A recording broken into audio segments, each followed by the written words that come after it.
création des planchers et des divisions intérieures dans votre maquette Revit. Donc ici, on a le fichier qu'on sert pour formatif depuis le début de la portion Revit de la session. Et bon, si je regarde en coupe, on a ça ici, là, on a fait les fondations avec les semelles et les murs extérieurs, murs de type empilé. Mais on n'a pas de plancher. Hein. Si on regarde en 3D, ben on a un tube. Là. Donc, on va regarder comment créer les planchers. Ça ressemble beaucoup à comment créer les murs. Là. Puis ensuite, on va regarder comment créer les divisions intérieures. Donc, on va commencer par le plancher du sous-sol. Je m'en vais sur le niveau du sous-sol. Et dans l'onglet architecture, toujours, on a un onglet qui s'appelle sol ici. Donc, je clique sur l'onglet sol. Dans mes propriétés, il y a un sol qui apparaît de base. Là. Donc, lequel est-ce qu'on va prendre? On va partir d'un sol générique, puis on va créer le sol, la dalle de béton, c'est-à-dire comme on a dans notre coupe de mur. Ici, là, coupe de mur d'Archi 2 là, à laquelle je réfère toujours pour nous guider. Donc, la fameuse dalle ici, vous voyez. Dalle de béton armée 3 pouces avec un isolant rigide 1 pouce. Donc, je vais prendre un sol, on va prendre le générique 150 mm ici. Ça peut être n'importe lequel, là, ça ne change pas grand-chose, on va le modifier. Ma boîte de dialogue, je clique sur modifier le type, c'est-à-dire. Et là, on ne veut pas écraser ce qui existe, on fait dupliquer. Et on va l'appeler FXG. Dalle béton isolé. Et on va modifier le type qu'on vient de créer. Donc ici, élément porteur, donc c'est dans la limite de notre couche, là, nos deux lignes foncées ici. C'est un élément porteur, c'est du béton, fait qu'on va aller chercher la matière béton ici. Béton coulé en place. Et on a dit que c'était une dalle de 3 pouces, hein, on a notre coupe de mur. 3 pouces. Mettant en dessous de cette dalle-là, bon, il y a plusieurs éléments hein, dans notre... bon, on a le revêtement de sol, ça on ne le fera pas, on fait la structure hein, pour commencer. La dalle de béton ici, on a une membrane par vapeur entre les deux, mais comme ça a une épaisseur négligeable, on ne la mettra pas. Et on a un isolant rigide d'1 pouce. Donc, je fais insérer une nouvelle couche et je descends. Oups, je ne monte pas, je descends en dessous de la limite de ma couche principale. Vous voyez, il faut que mon élément structural, faut qu'il soit entre les deux lignes foncées ici. Entre les deux lignes foncées et la ligne pâle, ça c'est l'autre élément. Donc, je vais changer à la ligne 4, je vais changer ossature porteur pour isolant et vide. Je vais aller chercher dans ma liste de matières isolant rigide. Isolant rigide ici. Et je lui donne l'épaisseur de 1 pouce. Comme ceci. Je fais OK. Bon, on voit l'isolant apparaître. Je fais OK. On applique et on fait OK. Et bon, ça ressemble à quand on faisait les toitures, par exemple. Donc, on a une ligne de contour à faire pour tourner notre bâtiment pour définir l'endroit où est-ce qu'on veut notre dalle. Donc, si je regarde en coupe, je vais placer ma dalle sur le niveau sous-sol. Et automatiquement, comme c'est un sol, Revit va mettre la face supérieure de mon sol sur le niveau demandé et l'épaisseur par en bas.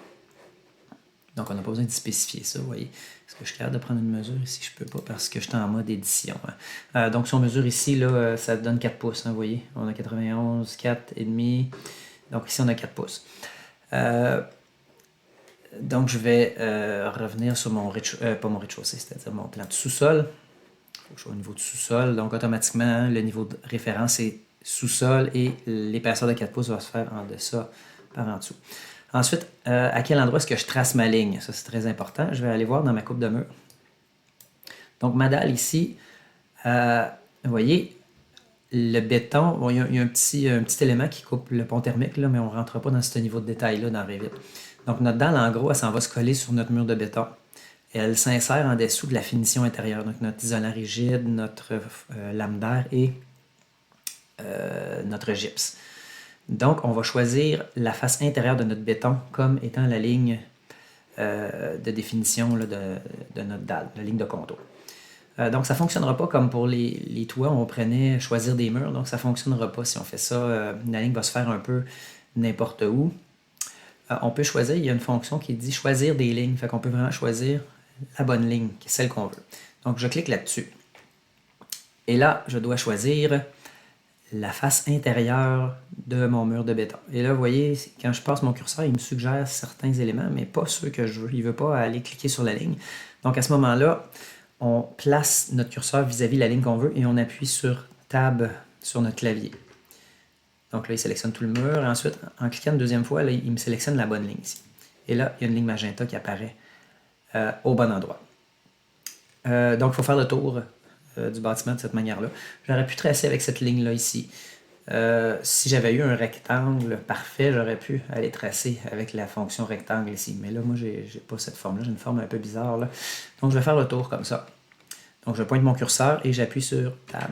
Une fois, deux fois. Il va y avoir des jonctions à faire après. Vous voyez, il croise mes lignes ici. Là, il ne voudra pas fermer mon esquisse. Donc, la face intérieure du mur. Faites pas exprès pour aller trop dans le coin quand vous essayez de choisir une ligne. Puis en appuyant sur Tab, là, ça va juste mêler le logiciel. Fait allez-vous-en à l'intérieur comme ça. Là, vous voyez, il a compris ce que je voulais. Je m'en vais vers l'intérieur. Tab deux fois. À l'intérieur. Tab deux fois. Et ici, Tab deux fois.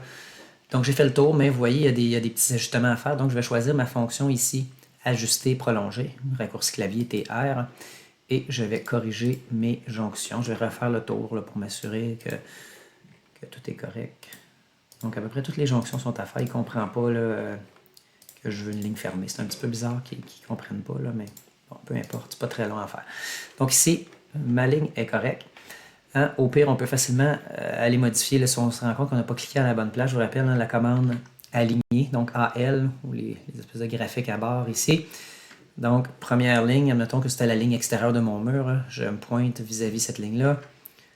Tab, et ensuite je pointe sur la ligne, et vous voyez, ça se déplace automatiquement. Donc, en premier, c'est toujours la ligne vers laquelle on veut s'aligner. Donc, là, j'ai cliqué sur Tab une fois. Je veux m'aligner sur la face intérieure de mon mur. Et qu'est-ce que je veux aligner sur cette face-là? Cette ligne-là. Donc, il y a toujours moyen de corriger là, avec ces commandes. Une fois c'est fait, il faut retourner en mode édition. Et là, vous vous rappelez, il faut absolument accepter notre esquisse. Je clique sur le petit crochet vert. Et donc là, ma dalle a été créée. On va aller regarder en coupe qu'est-ce que ça donne. Donc, oui, ma dalle a été créée. Bon, tantôt, là, j'essayais de mesurer, je n'étais pas capable. 4 pouces, vous voyez, donc 3 pouces de dalle. On ne voit pas bien les chiffres. Là. Donc, on a 3 pouces de dalle et on a un pouce supplémentaire pour un total de 4 pouces. Et on avait prévu le coup quand on a placé nos niveaux dessus de semelle et sous-sol fondation, il y avait 4 pouces. Donc, ça s'est placé parfaitement au bon endroit. Par contre, vous voyez, il y a une petite bizarrerie ici. Donc, Revit fait une contradiction. Là, les deux murs sont en contradiction un avec l'autre. Et donc, là, il faut faire une petite opération pour attacher les deux ensemble. Et donc, je vais aller dans Modifier. Je clique sur l'onglet Modifier. Et là, dans Géométrie, j'ai l'option Attacher. Donc, vous voyez, là, on regarde la petite animation. Ça sert exactement à ça. Ça sert à attacher les éléments ensemble. On clique sur un, on clique sur l'autre. Puis là, ça s'attache. Il corrige notre jonction pour enlever l'espèce de contradiction qu'il y a entre les deux. Là. Donc, Attacher. Je clique sur la dalle et je clique sur le mur de fondation. Bon, c'est pas parfait. Hein? Vous voyez qu'il a comme fusionné les deux bétons ensemble.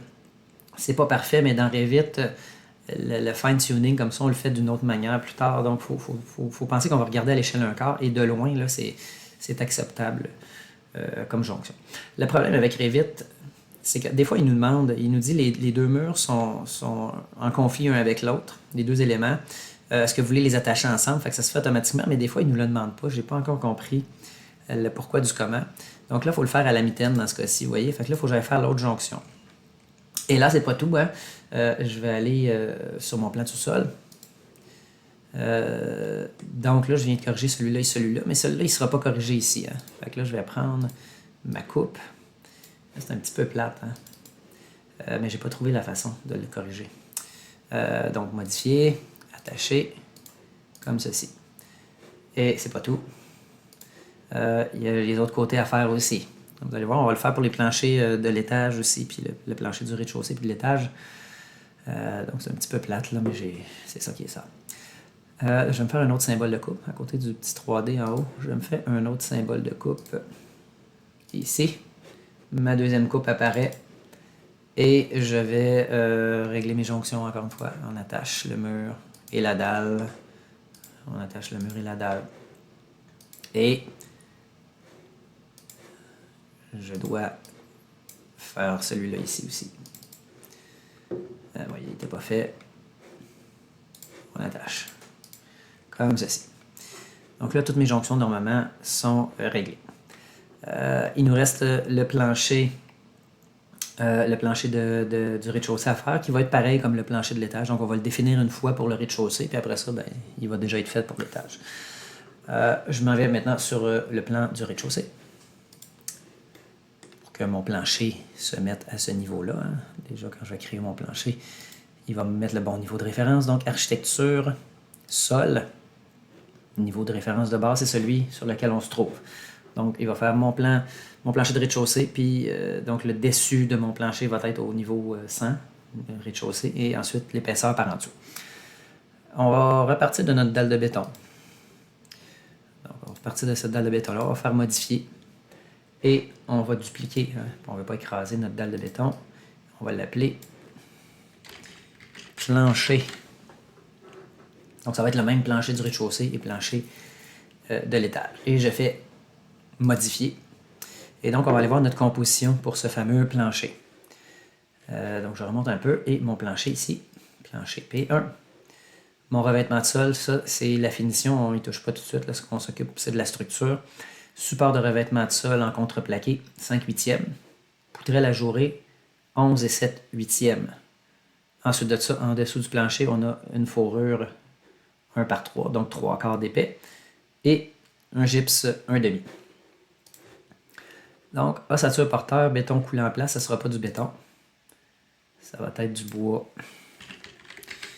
Donc, bois résineux, bois de construction. Et on avait dit que, ça c'est les poutrelles qu'on fait, là, on avait dit que c'était 11 et 7/8. Comme ceci. J'ai besoin, dans ma limite de couche principale, donc l'élément porteur de mon plancher, j'ai la poutrelle, oui, mais j'ai aussi le contreplaqué 5/8. Ça fait partie de mon élément structure porteur. Donc, je vais cliquer sur la ligne numéro 2 puis je vais faire insérer. La couche c'est inséré au bon endroit, au-dessus de mes poutrelles ici. Donc, c'est du porteur, c'est à l'intérieur de ma couche principale. Je vais aller choisir le matériau contreplaqué. Contreplaqué, revêtement ici, on l'a. Et on avait dit 5/8. Donc, ça fait un beau chiffron, 1 pouce et demi. 1 pied, 1 pouce et demi. Donc, 13 et demi. Ensuite, ici, isolant et vide. Hein, c'est une fourrure qu'on doit mettre. Donc, c'est un isolant et vide, mais ce n'est pas de l'isolant rigide. On va aller choisir le matériau bois résineux. Résineux bois de construction. Et c'était du 3/4. Et il nous manque une dernière couche qui est la finition en gypse. Donc, j'insère. Elle n'est pas au bon endroit, donc je descends une coche. Ce n'est pas le numéro 1, pour rappeler, il faut que ça se suive. Donc, je vais vous expliquer tantôt à quoi ça sert quand on va faire notre jonction mur-plancher. Les petits numéros ici, je vais vous expliquer à quoi ça sert. Là. Donc, ça doit toujours aller en ordre croissant. Donc, à partir de la couche principale, 1, 3, et ici, il faut avoir 3, 4 ou 5. Donc, on est en finition, on va mettre finition numéro 4 ici. Bon, si j'allais au-dessus de la couche principale, ça serait finition. Donc, si on ajoutait du plancher de bois franc, par exemple, on mettrait la finition. Ça serait une finition 4 ou 5. Donc, toujours en ordre croissant. Donc, c'est du gypse en dessous. Plaque de mur gypse. Bon, même si c'est un plancher, on va prendre une plaque de mur gypse. Là, on ne s'enfargera pas dans les fleurs du tapis. Et épaisseur 1/2 pouce. Donc, ma composition est complète ici. 1 pied, 1 pouce et quart en tout et partout. Je fais OK. On applique et on fait OK. On est en mode édition toujours, on a créé notre composition, mais on est toujours dans le mode édition. Donc là, il faut aller placer notre plancher au bon endroit. Donc, quel est le bon endroit? Vous voyez encore une fois, là, comme la dalle, on a la dalle qui rentre dans notre composition. Donc, il y a comme une espèce de chevauchement de matériaux. C'est la même chose, hein, notre plancher, il vient s'insérer en dessous de notre gypse de finition, notre fourrure, notre 2x6 avec de la laine. Et il s'en va jusqu'au contreplaqué. Puis après ça, l'autre partie, elle descend devant le plancher. Donc, notre plancher, notre ligne de contour de notre plancher, il faut y aller jusqu'à la face intérieure de notre contreplaqué. Donc, la limite là, du 2x6. Donc, si je m'en vais sur mon plan, la limite de mon 2x6, c'est... Vous voyez, le grand espace que j'ai ici, ça c'est mon 2x6, donc c'est à la limite ici qu'on veut aller. On ne fera pas sélectionner le mur, on va aller sélectionner encore une fois les lignes comme tantôt. Et là, bon, je choisis l'axe de mon mur, il faut faire attention. Je vais cliquer sur Tab 2 fois et il sélectionne la bonne ligne. Donc, vous voyez, c'était la jonction, c'est la limite entre mon 2x6 et mon contreplaqué extérieur.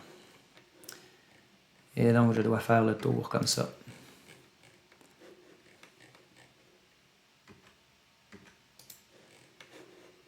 Ceci. Il ne faut pas être trop dans le coin. Hein. Quand je vous l'ai dit, ça mêle le logiciel si on est à la jonction de deux éléments. Donc, on est mieux d'aller plus vers le centre du mur. Vous voyez, là, si j'essaie ici, là, il ne comprend pas exactement ce que je veux. Donc, je me déplace un peu ici. Et il m'en reste plus à faire. Mais j'ai des jonctions à faire, donc je vais choisir ajuster, prolonger. Ici, c'est correct. Ici aussi. Il me semble qu'il y en avait un qui buguait. Ah, ici, c'est celui qui buguait. Donc ça va déjà mieux, hein? Ça va plus vite que pour quand on a fait la dalle tantôt. Donc je ne sais pas pourquoi tantôt à la dalle, il ne comprenait pas la jonction, puis maintenant, il y avait juste une erreur ici. Donc là, normalement, j'ai complété mon plancher, niveau rez-de-chaussée. J'accepte mon esquisse. On n'oubliera pas d'enregistrer notre projet. Et on va aller voir qu'est-ce qui s'est passé en coupe. Coupe 1. Vous voyez, mon plancher, il est fait, mais on a un problème de jonction, encore une fois. Donc là, on a deux jonctions à faire. Je m'en vais dans Modifier et Attacher. Donc, je vais faire une jonction plancher-mur du rez-de-chaussée et je dois faire une autre jonction entre le plancher et le mur du sous-sol. Hein. Le plancher rencontre les deux murs ici. Donc là, vous voyez, clic, comme ça et comme ça.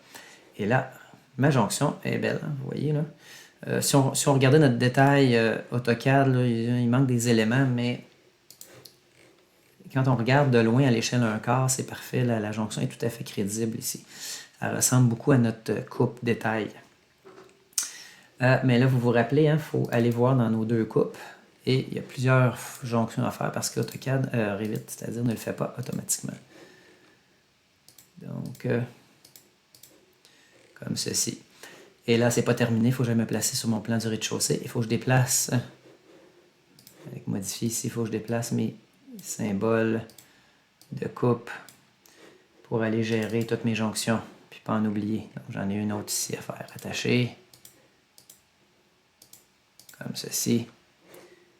Et ma coupe numéro 2, il y en a une qui n'est pas faite.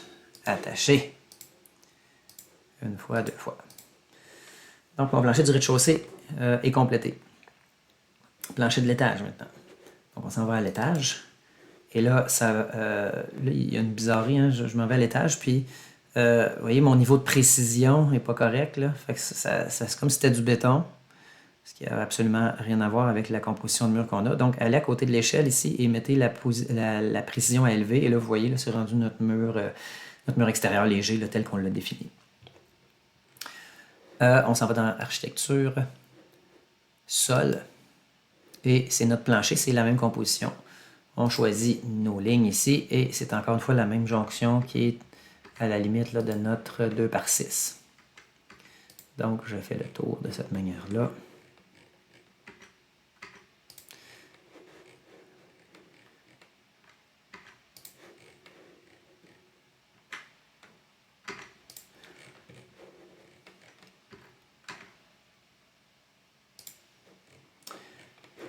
Donc, j'ai fait le tour. Maintenant, il me reste des ajustements à faire. Donc là, bizarrement, là, il y a plus d'ajustements à faire qu'au rez-de-chaussée.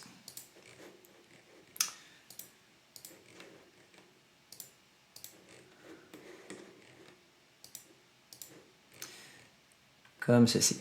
Je vais accepter mon esquisse. Le niveau de base, c'est celui sur lequel je me trouve, donc étage, ça devrait être correct. Et donc, je m'en vais en coupe. Et il faut refaire nos jonctions encore. Là, il y en a juste une à faire parce qu'il y a juste un mur, vous vous rappelez, c'est un seul mur qui est un mur empilé. Donc, je relie mon plancher et là, la jonction se fait. Vous voyez, c'est exactement comme ça dans la réalité. On a notre sablière ici. Le plancher vient se déposer sur la sablière. Et ensuite, notre contreplaqué continue jusqu'à l'extérieur du 2x6. Et là, on a un mur ici extérieur qui repart par-dessus le plancher. Donc, c'est comme ça dans la réalité, là. On a plusieurs jonctions à faire, hein, je vous rappelle. Donc, on a dans 2 coupes à faire nos jonctions. Et ensuite, il faut aller déplacer notre symbole de coupe. Donc, je m'en vais... non, on est à l'étage. Bon, ça ne change pas grand-chose. Hein. Je prends mes symboles comme ça. Et je les descends. Et je retourne dans mes coupes pour corriger la dernière jonction. Comme ceci. Et comme ça. Voilà. Bon, il y a un petit peu aussi d'ajustement sur nos niveaux. Quand on a créé nos coupes, là, on a des petits ajustements comme ça pour éviter que les niveaux soient en conflit les uns avec les autres. Donc ça, c'est quelque chose qu'on va réviser de toute façon avant de faire nos impressions. Donc il y a 2 coupes. Il faut faire ça. Hein? Nous, ça était correct déjà. Donc nos planchers sont faits. Maintenant, on pourrait être rendu à placer nos escaliers. Hein? Donc si on a un escalier à faire, comment est-ce qu'on fait pour faire notre trémie? Donc avant de dessiner notre escalier, il faut faire notre trémie. Premièrement, il faut sélectionner notre plancher. Si vous essayez de le faire en coupe, il ne voudra pas aller modifier le plancher. Il va vous dire qu'il faut se placer en plan pour modifier un plancher. Et là, il faut sélectionner notre plancher. Donc, si vous n'êtes pas capable de sélectionner votre plancher en cliquant, vous voyez, il y a une petite fonction qui existe qui est très pratique dans Revit. En bas à droite de l'écran, vous avez une espèce de feuille avec un X rouge dessus. Donc là, je ne peux pas sélectionner les surfaces. Si je décoche ça ici, là, vous voyez, je suis capable de sélectionner les surfaces maintenant. Donc, des fois, c'est très pratique, comme dans ce cas-ci, je veux sélectionner mon plancher pour pouvoir le modifier. Mais dans d'autres cas, ça va être tannant parce que ça sélectionne des choses que je n'ai pas envie de sélectionner. Donc, on peut choisir. Notre curseur peut toucher les surfaces et les sélectionner ou ne peut pas. Donc, ici, je sélectionne mon plancher du rez-de-chaussée et modifie la limite. C'est comme quand on travaillait pour les toits. Je modifie la limite. Et là, je peux faire mon puits d'escalier. Vous voyez, 3 pieds par 12 pieds, admettons. 3 pieds par 12 pieds, c'est mon escalier, c'est à cet endroit-là. Donc, je le positionne par rapport au mur extérieur. Et voilà, maintenant, il y a un trou dans mon plancher du rez-de-chaussée. Donc, le plancher entre le sous-sol et le rez-de-chaussée. Puis, on a un autre volet d'escalier à mettre entre notre rez-de-chaussée et notre étage. Donc, c'est comme ça qu'on crée nos trémies. Bon, je reviens un peu en arrière. Je vous avais dit que je vous parlerais de comment faire, à quoi servaient là, dans nos compositions de murs les numéros qu'on donne. Donc, si je m'en vais dans ma composition de mur ici, vous vous rappelez, c'est un mur empilé. Donc, si je m'en vais dans ma composition de mur extérieur, il veut pas. Il veut pas parce que je suis pas en plan. Je vais choisir mon plancher plutôt. Donc, je choisis mon plancher, je m'en vais dans modifier le type et modifier la composition. Donc, vous vous rappelez, là, c'est les petits chiffres que je parle ici. La couche principale, c'est 1. Ensuite, on a des isolants vides. Bon, vous voyez, porteur 1, doublage 2, isolant vide 3, puis on a 2 finitions. Puis, il faut toujours que ça aille en ordre croissant. Vous vous rappelez que si je mets un 1 ici, je mets un 3, puis si j'essaie de mettre un 2 ici, il ne voudra pas sauvegarder. Il va me dire qu'il y a un problème. Il faut que je sois égal ou plus gros que la couche avant. Le numéro le plus faible étant dans la couche principale.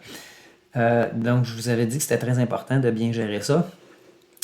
Mais c'était difficile à ce moment-là de vous expliquer le pourquoi du comment. Donc, maintenant qu'on a fait notre jonction ici, je suis capable de vous l'expliquer.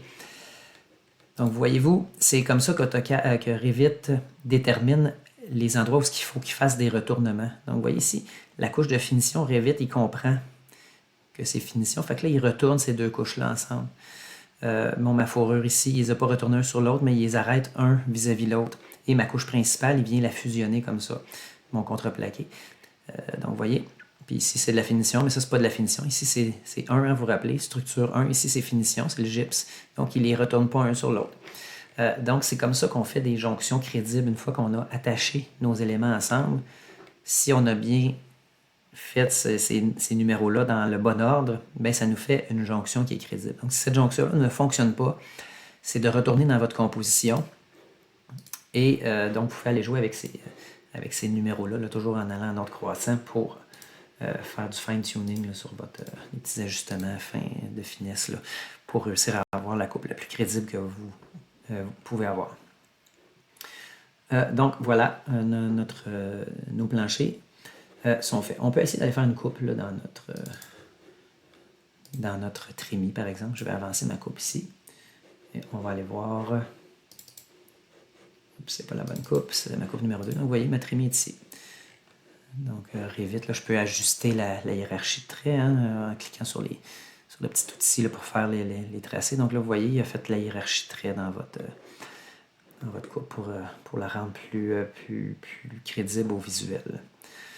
Donc voilà, j'aime pas ça travailler avec ça, là, fait que je le désactive. Donc nos planchers sont faits, pas plus compliqué que ça. Maintenant, comment faire nos divisions intérieures? Bon, je vais m'en aller. On va aller au rez-de-chaussée, tiens, pour commencer. On n'a pas de cloisons qui sont déterminées encore, donc il faut les créer. Ça va aller très vite. On va partir de notre mur extérieur, puis on va les faire. Vous allez voir, c'est vraiment pas compliqué. Donc, je m'en vais dans Architecture, Mur. Et là, je vais aller choisir mon mur FX. Attendez un petit peu, où est-ce qu'ils sont les FX? FXG. On va prendre celui-là ici, FXG, mur extérieur léger. Donc, c'est un mur avec des 2x6. On ne va pas écraser notre mur, donc on va faire dupliquer. Et on va l'appeler FX cloison 2x6. Je fais OK. Et là, je vais modifier le type. Donc là, le 2x6, je l'ai ici. 5,5. Contreplaqué, j'en ai pas besoin. Donc la ligne numéro 5, je peux la supprimer. J'ai besoin de mon gypse ici, mais pas de la fourrure 3/4. Hein. Donc la ligne ici, je la supprime. Donc vous voyez, j'ai 2x6 avec un gypse 1,5. Au-dessus, j'ai besoin d'un gypse 1,5 aussi. Fait que je vais effacer la ligne numéro 2. Supprimer. Je vais effacer l'autre ligne aussi. Donc j'ai mur de gypse, bois résineux. Ici, c'est du résineux, c'est pas ça que je veux. Hein. Donc ma finition au-dessus ici, je vais aller mettre un gypse aussi. Donc je clique sur le matériau puis je fais gypse. Plaque de gypse. Et je n'oublie pas de changer pour 1,5. Donc 1,5. Donc voilà, j'ai ma cloison qui a 6 pouces et demi en tout. Un gypse 1,5 de chaque côté avec un 2x6 dans le milieu. Ça, c'est une cloison qu'on utilise là, bon, si on a quelque chose de porteur, mais ça peut être du 2x6. Le 2x4 peut être porteur aussi. Mais c'est surtout qu'on va l'utiliser dans les salles de bain pour faire un espace suffisant pour mettre de la plomberie. Donc, je fais OK.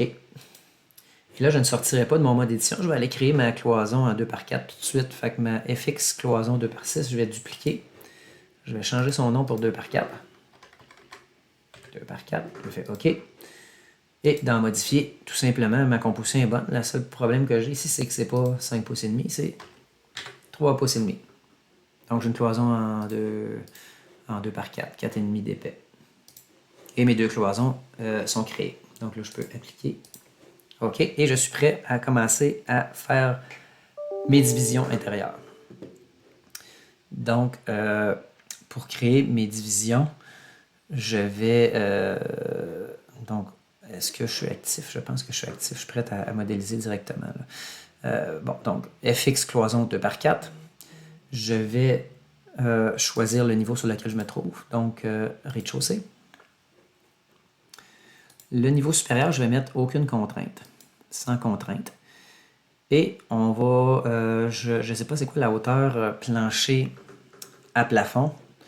J'imagine que ça tourne autour de 8 pieds. On va l'ajuster tantôt, mais on va écrire 8 pieds ici pour l'instant. 8 pieds. Et donc là, je suis prête à modéliser mes cloisons. Est-ce que je suis bien sur le niveau du rez-de-chaussée? Oh, il y a un petit problème, je fais escape.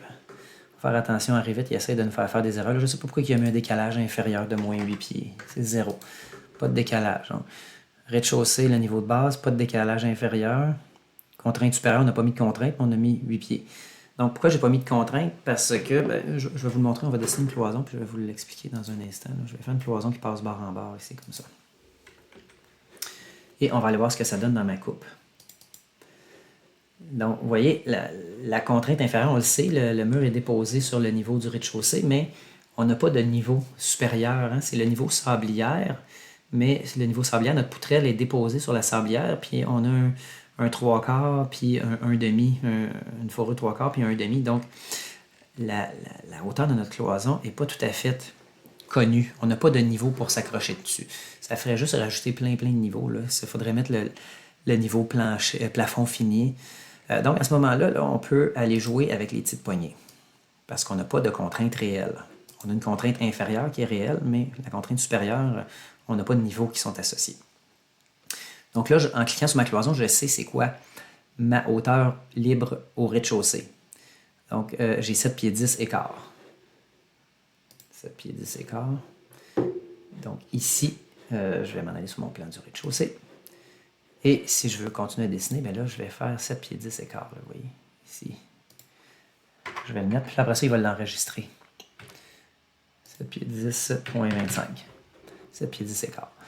Puis là, je ne sais pas pourquoi il me met toujours un décalage inférieur qui correspond au décalage supérieur. Ça n'a pas rapport, on met ça à 0. Donc, le niveau de base, c'est rez-de-chaussée. Il n'y a pas de décalage inférieur. Il n'y a pas de contrainte supérieure parce qu'on n'a pas de niveau qui existe sur lequel s'accrocher.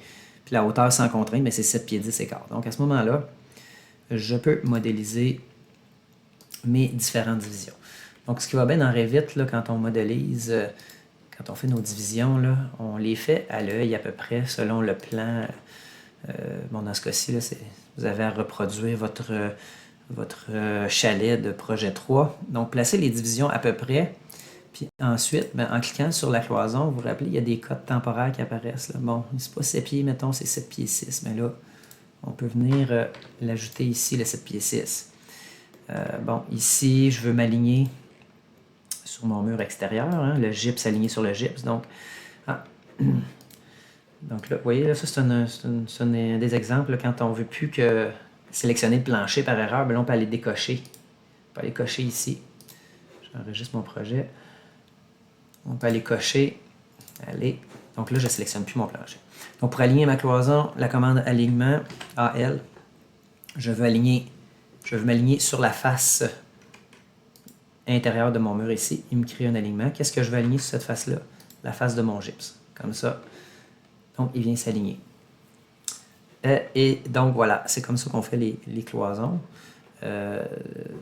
dans Revit. Donc là, on a notre rez-de-chaussée, l'étage. Bon, ici, on pourrait aller dans notre sous-sol aussi, faire nos éléments. Donc, vous devez reproduire l'aménagement de votre projet 3. Installez vos escaliers aux endroits où est-ce qu'ils sont. Donc, je vous ai montré comment faire les trémies. Vous savez comment faire les escaliers. Au pire, il y a la vidéo qui existe pour ça. Et bon, pour aller créer notre toit maintenant. Donc, maintenant que j'ai terminé ou presque mon bâtiment, ben, vous vous rappelez comment faire le toit. Hein? Donc, je m'en vais dans Architecture, Toit. Et bon, je vais choisir toutes les inclinaisons. Je vais choisir mes murs. Mon débord de toit, 12 pouces. Je pourrais mettre 16 pouces, un pied 4, si je veux quelque chose, un plus grand débord de toit. Et on doit aller créer notre toiture ici. Hein. Donc, on l'avait dans le fichier de pratique, mais là, on ne l'a pas. Donc, je vais aller créer mon toit, puis après ça, on va aller modifier notre toit. Donc là, histoire de ne pas se mêler.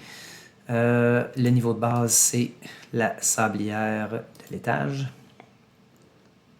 Inclinaison, 1 pied 4.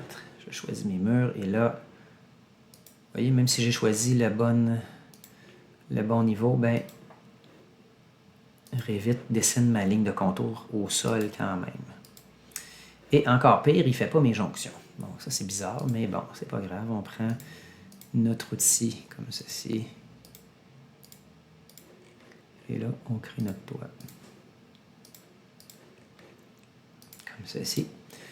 Il devrait normalement le créer à la bonne hauteur. Donc, il a créé mon toit. Bon, j'ai des petits problèmes, hein, vous voyez, mon toit, quel est le problème? C'est que mon débord de toit est en partie vers l'intérieur. C'est peut-être pour ça qu'il n'était pas bien aligné, là. Oups. Je vais sélectionner ici, modifier le tracé. Et là, tout simplement, on clique sur la ligne et on clique sur les flèches pour l'envoyer du bon côté. Donc ici, il y a un problème ici aussi. On peut se placer en plan, je vous rappelle. Donc si je clique sur un plan pendant que je suis en esquisse, bien là, vous voyez, c'est plus facile à voir qu'en 3D des fois. Donc là, j'ai l'air correct, je vais accepter mon esquisse. Je sélectionne mon toit et je vais mettre... Bon, c'est quoi les pentes que j'avais dans ma coupe de mur AutoCAD ici? C'est une pente 5 dans 12 qui était justifiée. Qui était spécifiée, pardon. Donc ici, je vais mettre 5 dans 12. 5 dans 12. Tout ça corrige automatiquement. Donc voilà mon toit. Bon, le style n'est pas bon. on va aller le modifier. Je clique sur mon toit. Je fais modifier le type. On va dupliquer et on va se créer un toit qui s'appelle François-Xavier Garneau. Toit. Modifier. Bon, l'ossature porteur. Ça va être l'ossature porteur. Je vais choisir le matériau, ça va être du bois. Bois résineux. Et on va dire que c'est des 2 par 4. Donc 3.5. Donc souvent les fermes de toit, c'est du 2 par 4. Là. Je vais insérer une nouvelle couche au-dessus. C'est encore du porteur. Ça va être un contreplaqué. Contreplaqué 3/4.